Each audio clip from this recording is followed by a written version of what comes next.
or the amusement of, depending on need, children.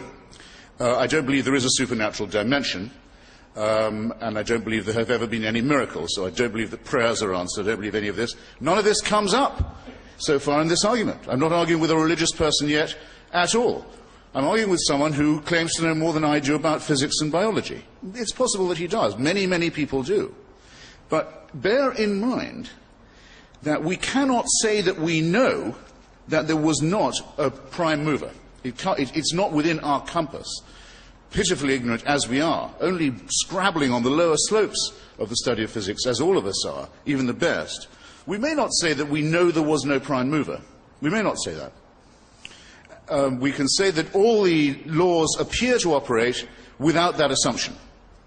It's very, very, very rare indeed to meet a physicist of any standing, from Einstein onwards, who is not at the most a Spinozist. In other words, someone who might say there could be a pantheism somewhere, there could be a force, but there is no way you can take a step from the laws of physics, the observable creation of the cosmos, that leads you to the belief that there is an intervening personal God who does answer prayers, who does watch over you, who does notice what you're up to, who does mind what you do, who you sleep with and in what position, what you eat and on what days of the week, what propitiations and sacrifices you will make, what commandments you will observe. There is no possible way, no one's even tried it, of getting from the laws of physics or biology to any such idea. So from the person who says, I'm a deist, I don't think all of this can be an accident, there must be some cosmic force, I say, I can't disprove it, though I think the cosmos functions without it, but you have all your work, sir, or ma'am,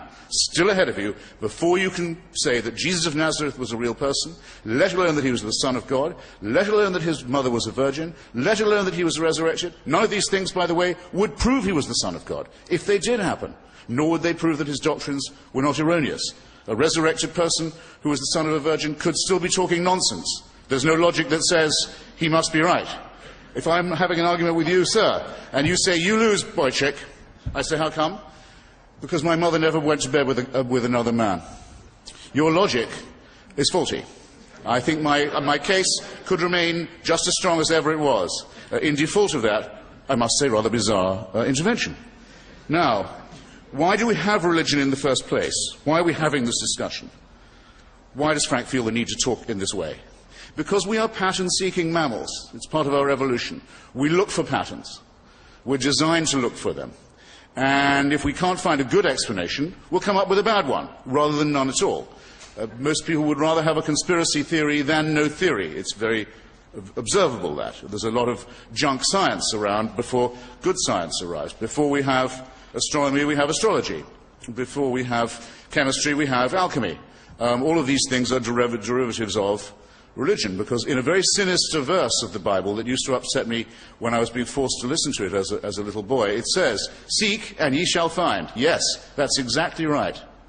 Seek and you will find.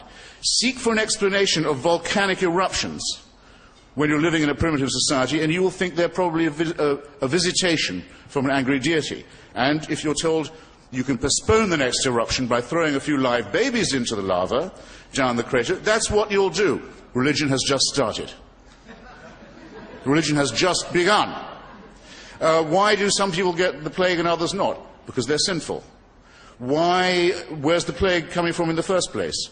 It's a punishment from God, and or, in early Christian society, the Jews have poisoned the wells. So we'll go and get them. Again. Because we already hate them because they killed our Redeemer. They committed deicide. All of them did. All of them. No one's exempt.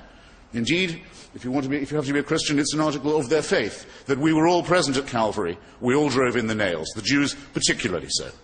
And we all have to expiate this guilt for a crime that may or may not have been committed, but if it was committed before we were born. What is this? It's not physics. Okay? It's not biology. It's not science. It's faith. Why don't you fly under your true flag, sir? Why don't you say these things must be believed as articles of faith? Don't try and derive it from science. Now, I can't improve on the argument that David Hume came up with, against the idea of the supernatural, against the idea that the laws of nature are occasionally suspended in order to make people's faith a little more secure. Ambrose Bierce, in his Devil's Dictionary, you may remember, says under prayer, under P for prayer, prayer, a request that the laws of nature be suspended in favour of the petitioner, himself admittedly unworthy. David Hume puts it a little more acidly than that. He says, if you see the laws of nature apparently suspended, perhaps a virgin's given birth, perhaps a leper has suddenly stopped being a leper, who knows what it might be, you know the sort of thing, you have to ask yourself one of two things. Well, actually you have to ask yourself both. Which is the more probable, that the laws of nature have just been suspended, or that I am under a misapprehension? That's if you are an eyewitness yourself to the morning. If you're hearing about it second, third, fourth and fifth hand, you have to ask this question with redoubled and trebled and quadrupled force. And the likelihood is which? That the laws of nature were suspended, or that somebody may be garbled, maybe a rumour got around. If you make this assumption, then nothing is mysterious about reality. Nothing is mysterious at all. It would explain why everyone seems to die and no one comes back. No longer a mystery about that. It would explain why some people are cured of leprosy and other even worse diseases if they go to the doctor, and if that doctor has access to certain kinds of drugs, but not if they don't. The great theologian Lancelot Andrewes, the Archbishop of Canterbury, during the Black Death, wondered. He said, it seems odd to me.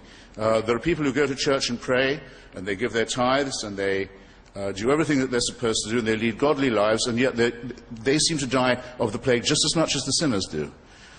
He went to his grave, the Archbishop, not realizing that he'd very nearly stumbled on a very good point. After all, the discussion before us this evening is what explains reality better. Well, I think my explanation is probably, so far, not the inferior one. I've seen myself the fabrication of a religion or of a religious figure. I've seen it done before my very eyes in the case of the fraudulent woman calling herself Mother Teresa, though she certainly was a virgin and never had any children, and actually named Agnes Bujashu, an Albanian crook who worked in Calcutta, who was considered by those who read only the newspapers as a friend of the poor, but was in fact a friend of an advocate for poverty.